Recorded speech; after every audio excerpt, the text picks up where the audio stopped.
Hello, I'm Charlotte Clarke and I'm a solicitor in the residential property team here at the Uffel branch of Rix Kay. Today I'd like to talk through the property information form, how to complete it and the most important questions to look out for and the documentation that you should include.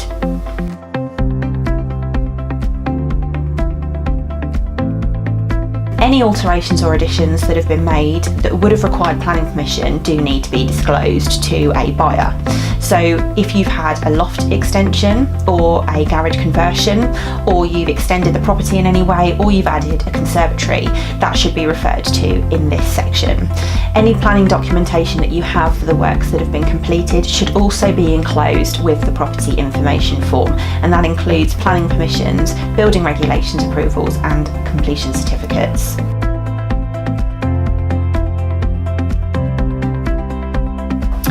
Any works that you've had done to the property that had the benefit of a guarantee should be disclosed to the buyer in section 5 of the property information form. These guarantees need to be disclosed because they can be transferred to the buyer for the benefit of the buyer. The most common examples that we come across are guarantees for cavity wall insulation and guarantees for replacement windows.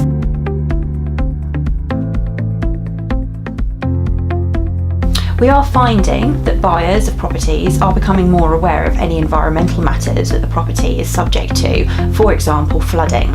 In section 7 of the form you need to disclose whether the property has ever flooded during your period of ownership. You don't need to vouch for previous owners, just your period of ownership of the property. The duty of disclosure on a seller is quite great. You need to ensure that you disclose any relevant information that you're aware of relating to your property for the benefit of the buyer. Section 7 of the form also refers to radon gas. Radon is a naturally occurring gas found in the ground. There are some areas of England and Wales that have higher reading than others. We often find that sellers don't know what radon gas is, let alone whether or not a radon reading has been taken of their property. Please don't worry about this. If you don't know the answers to any questions, you can simply put not known.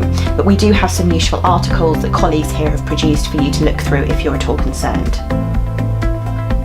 Finally, section 7 covers Japanese knotweed. Japanese knotweed is the most invasive weed in the UK, and in good growing conditions it can grow up to 10 centimetres a day. It can destroy concrete and tarmac and can grow through the foundations of a property. If you are at all aware that you have Japanese knotweed on your property, you also need to disclose this in the form.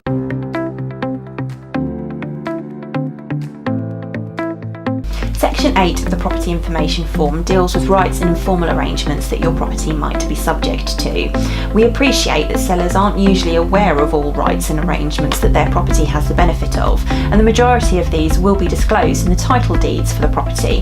However, there may be some informal arrangements in place that you should disclose to your buyer. For example, you may allow your neighbour access to the property for purposes of repairing and maintaining their fencing or guttering.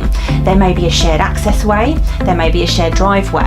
All of this needs to be disclosed, and any arrangements in place as to access, any disputes that you've had, but any costs incurred should also be disclosed in this section.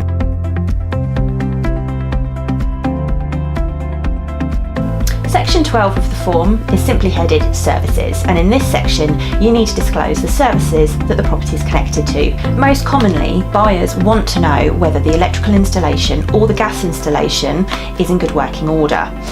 As a seller, you are not legally obliged to obtain any service or up-to-date check of either installation as part of the sale process, and we do find a lot of buyers ask for sellers to do this. You're only legally obliged to have either installation checked if you let the property.